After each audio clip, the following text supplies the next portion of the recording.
Semangat pagi adik-adik semuanya. Pada kesempatan kali ini kita akan membahas soal untuk seri TKA ya. Untuk lebih jelasnya kita mulai dari pembahasan yang pertama. Yang pertama, dua buah unsur dengan notasi 15A, 15 itu nomor atomnya ya, dan 35B. Jika unsur tersebut berikatan, maka bentuk molekul dan kepolaran yang terjadi berturut-turut adalah, ya jadi kita boleh tuliskan dulu 15A. Konfigurasinya itu adalah 2, 8, 5. Jadi atom valensinya kalau 5, maka unsurnya itu adalah unsur golongan 5A. Oke, sedangkan yang B 35 nomor atomnya. Maka konfigurasinya itu adalah 2, 8, kulit ketiga maksimalnya bisa 18 ya. Dan supaya jadi 35, 7 lagi. Elektron valensi 7 berarti dia unsur golongan 7A. Oke. Unsur golongan 5A dan 7A itu adalah non-logam ya. Jadi non-logam mengadakan ikatan kovalen. Golongan 5A untuk menjadi oktet bisa mengadakan 3 ikatan kovalen ya. Atau dengan kata lain dia bisa menerima 3 elektron. Sedangkan unsur golongan 7A untuk menjadi oktet itu bisa mengadakan 1 ikatan kovalen ya. Atau menerima 1 elektron. Jadi kalau elektronnya ini kita jadikan sama, maka yang atas itu kita kali 1, yang bawah itu kalikan 3 ya. Maka rumus kimia yang terbentuk itu adalah A dikali 1, A ya. Kemudian B-nya dikali 3, berarti AB3. Oke, berarti rumus kimianya itu AB3. Kalau kita gambarkan, berarti A-nya 1 buah ya. A-nya 1 buah, B-nya 3 buah. Oke, kemudian A bisa mengadakan 3 ikatan kovalen. Jadi kita buat 1, 2, 3. Kita lengkapi dulu strukturnya ya. Kita gambarkan Lewisnya dulu, kita melengkapi jumlah elektronnya. A itu segolongan 5A, berarti atom valensinya ada 5. Kita gambarkan 5, berarti ini 1. Ya 1, 2, 3, 4, 5. Untuk B yang segolongan 7A, berarti ada 7 elektronnya. 1, 2, 3, 4, 5, 6, 7. Ya yang bawah juga 1, 2, 3, 4, 5, 6, 7. 1, 2, 3, 4, 5, 6, 7. Jadi kalau mengetahui bentuk molekulnya, kita lihat A itu bisa mengadakan 3 ikatan kovalen. Ya, jadi elektron ikatannya itu ada 3 pasang. Ya, 3 pasang. Dan pasangan elektron bebasnya ada berapa buah? Ini pasangan elektron bebasnya ada 1 buah. AB3, dia pasangan elektron ikatannya ada, ya, pasangan elektron ikatannya ada 3 pasang. Dan pasangan elektron bebasnya, pasangan elektron bebasnya, PEB ya, itu ada 1 pasang. Jadi kalau dari total domain elektronnya itu adalah totalnya 4. Kita lihat gambar di samping ini. Kalau 4 total domain elektronnya berarti yang ini steric number 4. Oke, kemudian dia ada pasangan elektron bebasnya itu 1 pasang. Kita lihat di lone pairnya. Lone pairnya 1 pasang.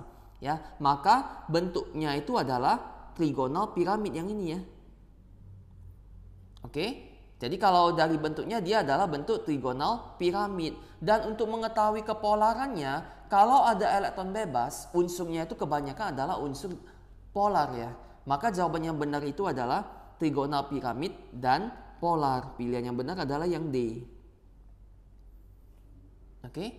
Kita ke contoh soal yang kedua. 2 buah unsur mempunyai orbital sebagai berikut ini. Jadi X. Ya. X dia ada AR. Dia pakai bantuan gas mulia. Ya, yang helium, neon, argon. Argon itu nomor atomnya 18. Oke. Kemudian ini dilanjutkan dengan subkulit S. Subkulit S-nya ada 2 elektron. Dan subkulit D itu ada 1 elektron. Jadi kalau kita tambahkan jumlah elektronnya itu, ya, maka 18 ditambah 2 ditambah 1 ya. Berarti nomor atom dari unsur S-nya itu adalah nomor atom 21. Maka untuk soal nomor 2, jawabannya itu adalah nomor atom unsur S adalah 21. Oke, selanjutnya nomor 3, unsur Y dalam sistem periodik terletak pada golongan berapa? Ya, jadi kalau unsur Y, dia menggunakan bantuan neon. Neon itu nomor atomnya 10. Kemudian, biasa kalau menggunakan neon kelanjutannya itu adalah subkulit 3S dan 3P. Oke, subkulit S-nya itu ini mengandung 2 elektron. Ya, jadi 3S2 dan subkulit P-nya itu ada berapa elektron? Kita hitung. Itu ada 5 elektron ya. Jadi 3P5. Kalau penentuan golongannya, kalau berhenti di subkulit P, kita harus menambahkan elektronnya dengan subkulit S terdekat. Berarti di sini 5 ditambah 2. 5 ditambah 2 itu adalah 7. Maka dia adalah golongan 7A. Kalau perioda ditentukan oleh angka di depan huruf S-nya ya. Jadi dia perioda ketiga. Maka jawaban yang benar adalah 7A perioda ketiga, jawaban B. Kita lanjut ke pembahasan soal keempat.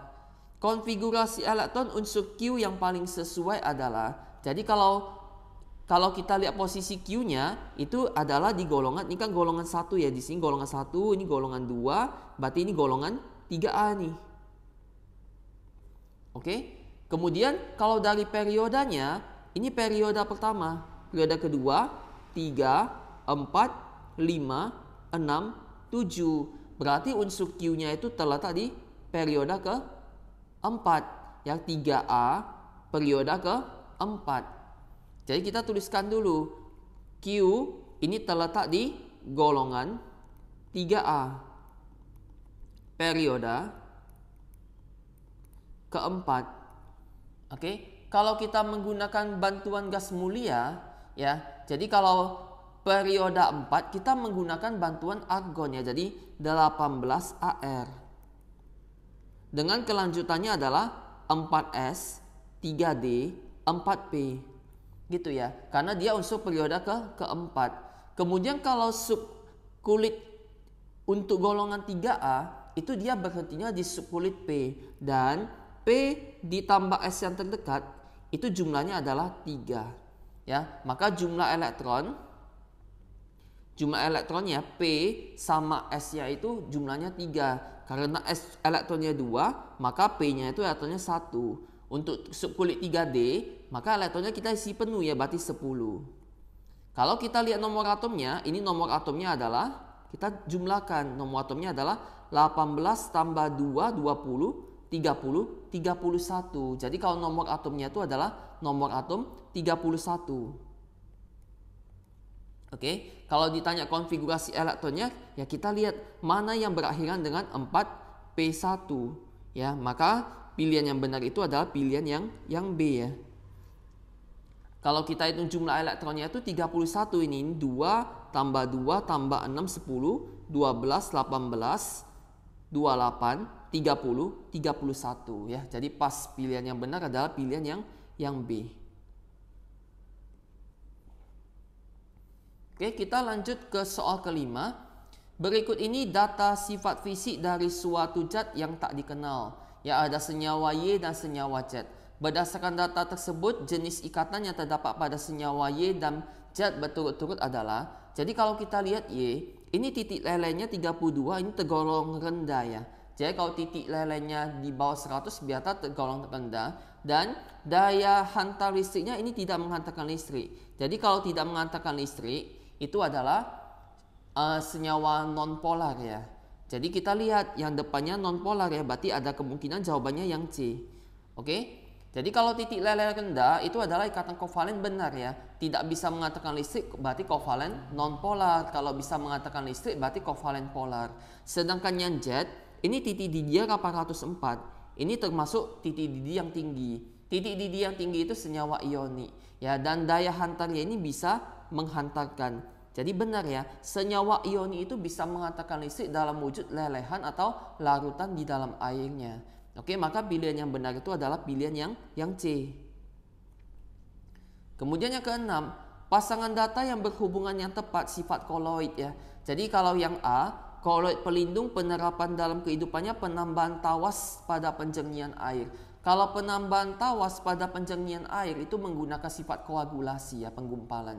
Jadi kalau dia tuliskan sifat pelindung, koloid pelindungnya itu salah ya.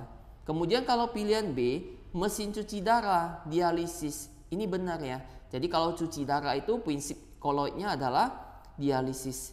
Maka jawaban yang benar itu adalah yang B. Sedangkan kalau yang pilihan C, efek tindal itu untuk membedakan larutan dan koloid ya. Dimana kalau koloid itu dia biasa memendarkan cahaya.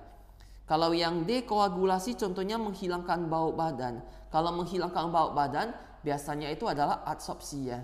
karena dia pada permukaan. Dan yang adsorpsi itu gelatin pada es krim itu salah, karena gelatin pada es krim itu menggunakan sifat koloid pelindung. Oke, kita lanjut ke soal selanjutnya nomor 7. Data tentang koloid yang tepat adalah, nah jadi di bawah ini sudah diberikan ya. Koloid itu ada 8 jenis. Ya, jadi kita tinggal sesuaikan saja. Padat di dalam cair. Jadi kalau fase terdispersi padat di dalam cair. Padat di dalam cair itu namanya adalah, kita lihat padat dalam cair itu adalah sol. Di sini emulsi, berarti salah. Oke. Jadi yang B itu cair dalam gas. Cair dalam gas itu adalah aerosol cair, di sini sol, berarti salah juga. Oke. Kemudian yang C gas dalam cair. Gas dalam cair itu adalah busa, di sini gel, berarti salah juga. Kemudian yang D gas dalam padat. Gas dalam padat itu busa padat. Ya, jadi benar ya. Maka pilihan yang benar itu adalah pilihan D. Kemudian kita ke contoh soal ke-8. Berikut ini peristiwa kimia dalam kehidupan sehari-hari. Etilen glikol dapat ditambahkan ke dalam radiator mobil. Yang kedua, desalinasi air laut. Kedua contoh di atas berhubungan dengan sifat koloid larutan secara berturut-turut adalah, jadi kalau etilen glikol ditambahkan dalam radiator mobil, itu biasanya di daerah yang bersuhu dingin ya. Tujuannya adalah agar air radiatornya itu tidak mudah membeku. Jadi penambahan etilen glikol itu adalah menggunakan prinsip penurunan titik beku. Sedangkan desalinasi air laut itu adalah penurunan konsentrasi dari garam ya pada air laut. Itu caranya adalah dengan menggunakan osmosis terbalik ya. Maka pilihan yang benar itu adalah yang D.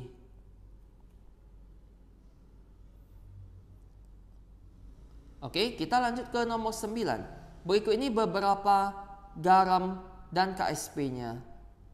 Jadi urutan kelarutan berdasarkan urutan senyawa ya, urutan kelarutan senyawa dari yang kecil ke besar.